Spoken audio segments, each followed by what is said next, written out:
Stop, don't move. Hands where I can see him. Officer, what's going on? Drop the briefcase, turn around, face the wall. There's a misunderstanding. I work here. I'm with the Department of Justice. Save it, do it now. Stop, don't move. Hands where I can see them. The command sliced through the quiet hum of the 14th floor. John Washington, a senior counsel for the Department of Justice, was caught off guard.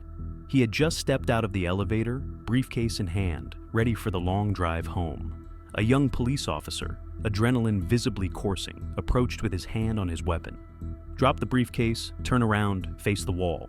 John tried to explain, calmly stating his identity and purpose in the building. He held up his badge, a clear Department of Justice credential. The officer ignored it all. This was not a conversation. This was an order. And a professional legal mind, accustomed to deference, was about to be reduced to a suspect. The scene was set for a confrontation that would ignite a national firestorm. It was close to 10:30 on a Tuesday night. John Washington had just wrapped up another 16-hour day. His work at the DOJ involved complex white-collar crime investigations. He had just earned a promotion, a testament to his 6 years of relentless dedication.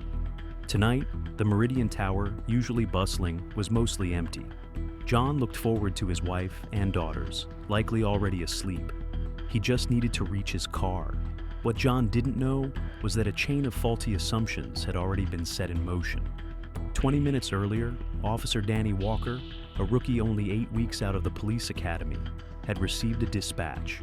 A possible break-in at Meridian Tower, 14th floor. This was only Walker's third week on solo patrol.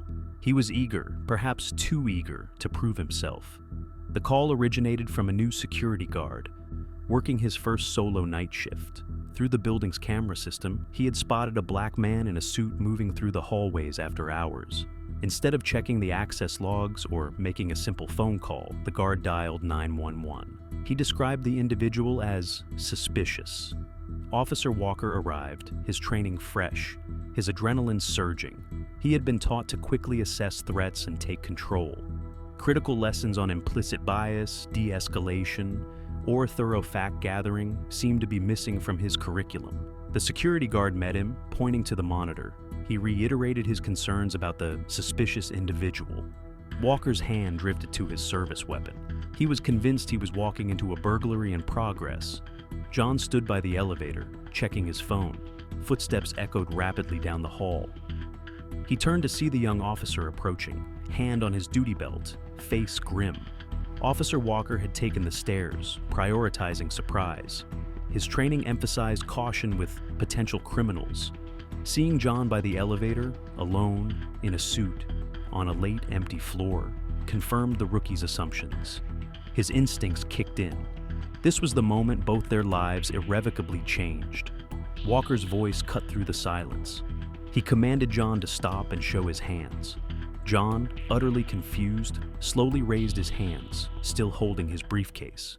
He asked the officer the nature of the problem, his voice calm, professional.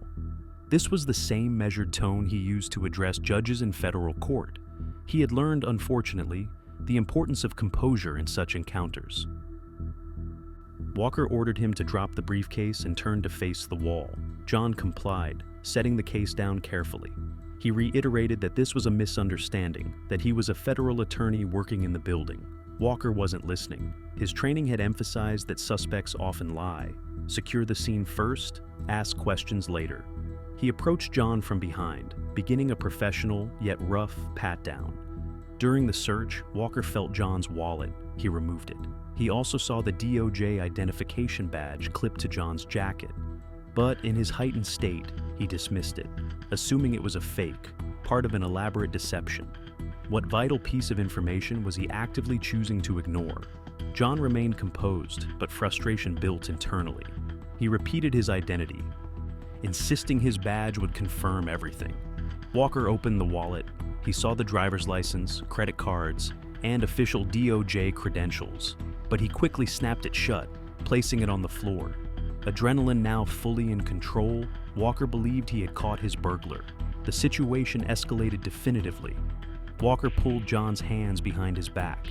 The metallic click of handcuffs echoed in the empty hall. John's continued protests and explanations were ignored. He repeatedly asked what crime he was accused of. Walker, focused on securing his dangerous suspect, had no answer. This was the point of no return. Walker called for backup. He reported apprehending a possible burglary suspect at Meridian Tower. He described John as uncooperative and potentially dangerous. John, in reality, had complied with every command, merely attempting to explain. Within minutes, 2 more police cruisers arrived. Officers Rodriguez and Thompson, both veterans with over a decade of experience, rushed upstairs. They found Walker guarding John, still handcuffed and facing the wall. Rodriguez immediately sensed something was deeply wrong. John's expensive suit, quality shoes, and professional bearing didn't fit the profile of a burglar. Thompson noticed the DOJ badge on John's jacket. He asked Walker if he had examined it. Walker admitted he had, but assumed it was fake. Thompson carefully removed the badge. Under the hallway light, its authenticity was undeniable. It displayed security features, John's photograph, and official government insignia. Thompson showed it to Rodriguez. Both veteran officers exchanged a look of shared, grim understanding. They knew immediately they faced a catastrophic situation. The veteran officers, Thompson and Rodriguez, exchanged a silent, heavy glance. Thompson had just confirmed the authenticity of John Washington's Department of Justice badge.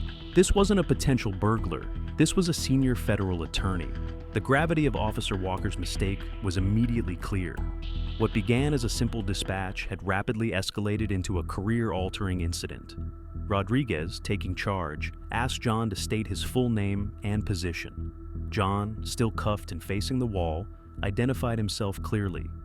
John Washington, Senior Counsel, U.S. Department of Justice, Criminal Division. He provided his employee ID number and his supervisor's direct contact. The information confirmed their worst fears. This was not merely an error in judgment. It was a profound failure of process, fueled by assumptions. Thompson moved quickly to uncuff John. The metal restraints clicked open, freeing John's wrists. Simultaneously, Rodriguez pulled Officer Walker aside. The rookie's face had drained of color as the reality of his actions began to sink in. He watched John rub his wrists, straighten his expensive suit jacket, the official DOJ badge glinting under the fluorescent lights. John, despite the humiliation, maintained his composure. He retrieved his briefcase and wallet, checking them for any damage. Rodriguez approached John with a profound sense of embarrassment. He offered the first of what would be many apologies that night. The veteran officer attempted to frame the incident as a miscommunication with building security, an unfortunate escalation. But John was quick to correct him. This was not a minor mishap. He stated unequivocally that he had been racially profiled, illegally detained, and treated as a criminal in his own workplace. This wasn't a misunderstanding, it was a systemic issue. Rodriguez, understanding the implications, asked if John wished to file a formal complaint. Both men knew it was inevitable. When a federal attorney is wrongfully cuffed, certain procedures automatically activate. Internal affairs would be notified, reports would be filed, investigations would commence. Officer Walker stood nearby, visibly shaken, looking as if he wished to vanish. His training sergeant's warnings about the dangers of assumptions, especially those based on race, echoed in his mind. Such errors, he had been taught, could end a career before it even began. Walker was now living proof. John, regaining control, pulled out his phone. His first call was to his supervisor at the Department of Justice, requesting immediate assistance. His second call went to his wife, warning her that he would be even later and that the incident might soon make headlines. He was already preparing for the storm. What further assumptions would be uncovered by a proper investigation? The building's security guard finally appeared on the 14th floor, drawn by the police activity. Seeing John, standing professionally with his badge clearly displayed, the guard's face mirrored Walker's dawning horror. Rodriguez questioned the guard about his initial call. The guard confessed he had failed to check the building's access logs. A simple cross-reference would have shown John had legitimate keycard access and had been working there for hours. The guard also admitted his description of John as suspicious was primarily based on John being a black man in a suit, moving through the building after hours. He had made no attempt to contact John via intercom or verify his identity. This single lapse set the entire chain of events into motion. John, a federal prosecutor, understood the critical importance of evidence. He meticulously documented everything on his phone, photographs of the handcuff marks on his wrists, recording the names and badge numbers of all officers present, and detailed notes on the precise timeline of events. He was building his case. Within 30 minutes, 2 representatives from the Department of Justice arrived. They were quickly followed by a supervisor from the police department's Internal Affairs Division and a police captain. Everyone present now understood the magnitude of the situation, recognizing it as a potential public relations disaster. The stakes were rapidly escalating. The DOJ representatives listened as John recounted the entire incident, from the initial command to the veteran officer's intervention. They took their own photographs and demanded copies of all police reports. They also made it unequivocally clear the Department of Justice would conduct its own parallel investigation. Officer Walker was immediately placed on administrative leave. His supervisor explained it was standard procedure for allegations of racial profiling. But Walker knew his career, the one he had just started, was effectively over. The police captain attempted to downplay the situation, suggesting it was an honest mistake by an inexperienced officer. John was having none of it.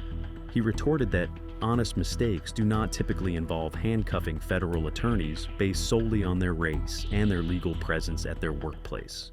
This wasn't about inexperience, it was about bias. The building's management company was also summoned. Their security procedures and training protocols were under immediate scrutiny. It quickly became apparent their guards lacked proper training on tenant verification or when to involve law enforcement. This incident was exposing multiple layers of failure. John finally left the building at nearly 2 a.m., more than 3 hours after the initial encounter. The media was already aware. News outlets had picked up police scanner reports and received tips from internal department sources. By the time John arrived home, his wife was waiting, a mix of concern and simmering anger on her face. They talked until nearly 4 a.m., grappling with the professional and personal fallout. How would they explain this to their daughters? The next morning, John's phone began ringing before 6 a.m. Reporters wanted statements. Civil rights organizations offered support. Colleagues from the Justice Department expressed outrage and solidarity. The story was already trending across social media, demands for accountability and reform echoing online. Could any defense truly withstand this growing public and legal pressure? Officer Walker awoke to find his name and photographs circulating online, his brief law enforcement career now dissected in public. The police union assigned him an attorney, but privately, representatives conceded the case was almost indefensible. The evidence was too clear. John's credibility as a federal prosecutor was unimpeachable. The security guard, the one who initiated it all, was terminated before noon that same day. The building management company issued a public apology, announcing immediate changes to their security protocols. John arrived at his office to a deluge of support. Flowers, cards, and messages from across the federal building. His supervisor called an emergency meeting to strategize the Department of Justice's response. The incident dominated local news, quickly gaining national attention. Legal experts appeared on television, dissecting the implications. Civil rights leaders seized the moment to highlight ongoing issues of racial profiling in law enforcement. The anatomy of the deceit, from the initial biased assumption to the flawed procedures, was now laid bare for the world to see.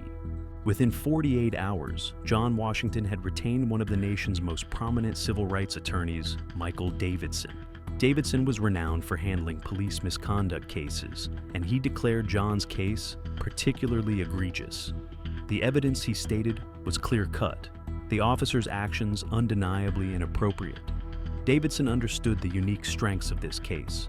John was not just another victim of wrongful detention.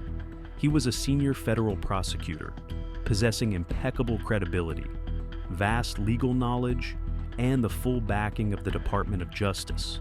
The case was supported by security camera footage, multiple witnesses, and John's meticulous documentation. Davidson knew police departments typically fought these cases aggressively, using every legal tactic to avoid admitting fault or paying damages. But this time, it would be different. The overwhelming evidence, combined with a sympathetic and credible victim, made defense nearly impossible. The police department's initial response was predictably defensive. They issued a statement claiming Officer Walker had responded to a legitimate security concern and followed proper procedures.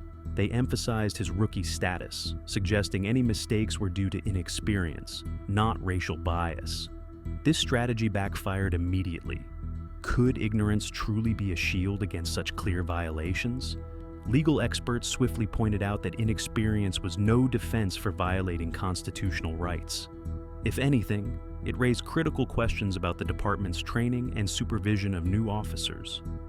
Civil rights organizations demanded to know why a rookie with such apparent lack of judgment was on solo patrol in complex situations. The narrative control the department hoped for was collapsing. The security footage from the building became a central, undeniable piece of evidence. Multiple cameras had captured various angles of the encounter.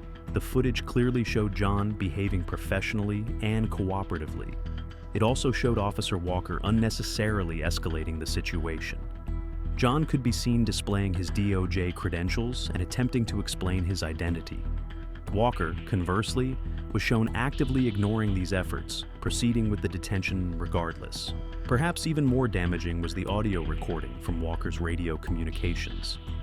The tapes revealed his description of John as suspicious and potentially dangerous lacked any factual basis. His tone conveyed a prejudgment of guilt, formed before any real evidence was gathered.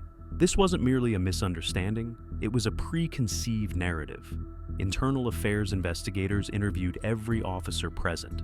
Officers Rodriguez and Thompson provided highly critical statements, describing Walker's actions as reckless and unprofessional, noting his blatant disregard for basic investigative procedures. The scrutiny then turned to Walker's training records. His academy instructors had noted a tendency for quick judgments without sufficient information. One evaluation specifically highlighted Walker's inclination to view certain types of people as inherently more suspicious. More troubling discoveries emerged. Walker's brief career included a disproportionate number of traffic stops involving Black and Hispanic drivers, often for minor infractions that other officers might have overlooked. While these stops hadn't resulted in formal complaints, the pattern suggested the incident with John was not an isolated lapse. This was a pattern of behavior, not a single mistake. The police union's defense strategy grew desperate. They hired expensive attorneys and public relations consultants, but every attempt to justify Walker's actions only worsened their position. They argued officers make split-second decisions in dangerous situations, unable to conduct thorough investigations. Prosecutors countered, Walker had ample time to examine John's credentials before handcuffing him. They then tried to blame the building's security guard for inaccurate information. While the guard's role was problematic, legal experts stressed that officers are trained to independently verify information, not simply accept unconfirmed civilian reports. The union's most tone-deaf argument suggested Walker was actually protecting John by detaining him, as there could have been real criminals in the building. This statement was met with widespread ridicule, highlighting the union's detachment from public opinion. Could any public relations effort mend such a fractured image? Meanwhile, John grappled with the personal and professional fallout. Despite immense support, he found himself constantly reliving the experience. His wife and daughters were also struggling. His 12-year-old saw news coverage, asking difficult questions about why police would treat her father like a criminal. His 8-year-old, though not fully understanding, sensed the household's tension. His work was also affected. Concentrating on his cases became difficult, his own ordeal consuming his energy. His supervisor offered to reassign his caseload, but John was determined to continue his duties while pursuing justice. The federal investigation progressed on multiple fronts. The FBI initiated a civil rights investigation, probing whether Walker had violated federal laws by detaining John based on his race. The Department of Justice also reviewed the police department's training and supervision, seeking systemic problems contributing to the incident. Public pressure intensified, demanding meaningful police reform. Community organizations staged protests, demanding accountability for Walker and preventative changes. City council members faced tough questions. The mayor, initially neutral, was forced to issue a public statement acknowledging John's unfair treatment and promising reforms. Yet, many activists viewed these promises as empty political gestures, designed to quell anger without enacting real change. Officer Walker's life was completely upended. He received death threats, forcing him to move. His family faced harassment. His parents struggled to comprehend how their son's dream had become a nightmare. Walker's attorney advised silence. Privately, the rookie began to grasp the magnitude of his mistake. He had aimed to serve, but had become a symbol of everything wrong. The financial implications loomed large. The city's insurance company expressed concerns about liability, and budget officials quietly prepared for a multi-million-dollar settlement. Davidson, John's attorney, was building a comprehensive case, documenting not just the incident, but its emotional trauma, professional disruption, and damage to John's reputation. How deep did the systemic rot truly go, beyond just one rookie officer? Legal scholars and civil rights experts saw the case as an opportunity to establish precedents on racial profiling and police accountability. Law schools began incorporating the incident into their curriculum as a stark example of implicit bias leading to constitutional violations. More witnesses emerged, describing a pattern of racial bias within the police department's culture and training that extended beyond Walker's individual actions. This suggested systemic issues, possibly even encouragement of such behavior. The building management company also faced significant legal exposure for its role, its inadequate security training directly contributing to John's humiliation. Property management experts predicted industry-wide changes. Even federal judges and prosecutors from other jurisdictions, and surprisingly, some defense attorneys, offered John support and publicly condemned the incident. This professional solidarity sent a powerful message. When even adversaries agree something is fundamentally wrong, it resonates deeply with the public. The collapse of credibility was now complete, affecting multiple institutions. The Department of Justice's investigation moved with astonishing speed. Federal prosecutors, having reviewed all evidence within 72 hours, reached a conclusion that would send shockwaves through law enforcement communities nationwide. They determined that Officer Walker had unequivocally violated John Washington's civil rights under federal statute. They were prepared to pursue criminal charges. This decision was unprecedented. Federal prosecutors rarely moved so quickly on civil rights cases, typically reserving criminal charges for the most egregious examples of police misconduct. But John's case presented such clear evidence of racial profiling and constitutional violations that prosecutors felt they had no choice but to act decisively. The factual clarity left no room for ambiguity. The criminal charges against Walker were severe: deprivation of rights under color of law, a federal felony carrying potential prison time. Legal experts noted that a conviction would not only end Walker's law enforcement career, but could also lead to a sentence of up to 10 years in federal prison. This wasn't just about job loss, it was about losing freedom. Walker's defense attorney immediately began negotiating for a plea agreement. Taking this case to trial, given the overwhelming evidence, would have been professional suicide. The rookie officer's life, as he knew it, was effectively over. The only remaining question was the severity of the consequences. Could the weight of overwhelming evidence ever be truly mitigated? The police department's response became increasingly frantic. They finally grasped that the federal government was treating this as a serious criminal matter, not merely an internal disciplinary issue. Department leadership held emergency meetings, desperate to strategize damage control. They quietly began reaching out to other officers, searching for anyone who might have witnessed similar behavior from Walker, hoping to find a pattern or perhaps a justification. But the truth was already out. The case culminated in Officer Walker pleading guilty to federal civil rights violations. He was sentenced to 18 months in prison. John Washington, the victim of this egregious profiling, received a $7 million settlement from the city. Yet, the financial compensation was only one facet of justice. John immediately leveraged his experience to advocate for police reform nationwide. The incident sparked tangible changes in training protocols at police academies across the country. New oversight measures for rookie officers were implemented. designed to prevent such a catastrophic failure of judgment and bias from ever happening again. Most importantly, the case proved a critical point. When individuals stand up to injustice, armed with evidence and unwavering determination, real change is possible. This wasn't merely a personal victory for John. It was a systemic shakeup, a powerful message sent from the highest levels of federal law enforcement. The legal consequence was swift, decisive, and far-reaching, reverberating through departments nationwide.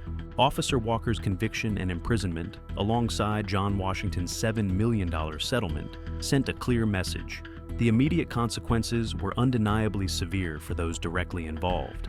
Police academies nationwide began to revise training protocols, and new oversight measures for rookie officers were put into place. On the surface, it seemed like a conclusive victory for justice and accountability. But beneath the surface, a more haunting question lingered. Was this a systemic correction, or merely a public relations measure designed to quell public outrage? The truth, as always, was more complex and far less resolved. While the John Washington case brought about significant policy changes, the underlying issues of implicit bias and systemic racism within law enforcement remained a persistent, insidious challenge. How deeply rooted was the culture that enabled such an incident? The case became a touchstone for civil rights discussions, highlighting the pervasive nature of racial profiling. It exposed not just the actions of one rookie officer, but the flawed systems that allowed such actions to escalate unchecked. The security guard's unchallenged assumptions, the police department's initial defensive stance, and the union's tone-deaf arguments all pointed to a broader cultural problem. A culture that often prioritizes institutional protection over individual rights. For John Washington, the legal battles ended, but the personal scars remained. The emotional trauma, the disruption to his family life, and the shadow of that night would forever be a part of his story. His daughters, now older, understood the injustice their father had faced, carrying that awareness into their own understanding of the world. John continued his work as a federal prosecutor, but he also became a vocal advocate for reform, using his powerful platform to push for enduring change. Officer Walker served his time, but for him, the dream of serving his community in uniform was irrevocably shattered. He became a cautionary tale, a symbol of the destructive power of unchecked bias and inexperience. His life was permanently altered, a stark reminder of the irreversible consequences of a split-second, prejudiced decision. The building management company faced its own reckoning. Their security protocols were overhauled, and their guards received extensive training. The incident forced many corporations to reevaluate their own security practices, understanding the financial and reputational risks of failing to address racial bias within their operations. The fear of similar lawsuits spread throughout the property management industry. Could a single case truly dismantle decades of entrenched issues? While the John Washington case was a landmark, it also highlighted a chilling reality. Not every victim of racial profiling or police misconduct has the resources, legal knowledge, or high-level connections of a federal prosecutor. For countless others, without security footage, without high-powered attorneys, without the immediate backing of the Department of Justice, their stories often remain unheard, their injustices unaddressed. This leaves us with an unsettling question. Did justice prevail because the system inherently worked, or because John Washington was uniquely positioned to force it to? The answer, perhaps, defines the ongoing struggle for true equity. The Meridian Tower incident serves as a powerful testament to the potential for accountability, but it also casts a long shadow, reminding us that for many, the path to justice remains obstructed, leaving countless similar stories tragically unresolved. What more will it take for the promise of equal justice under law to be a reality for all?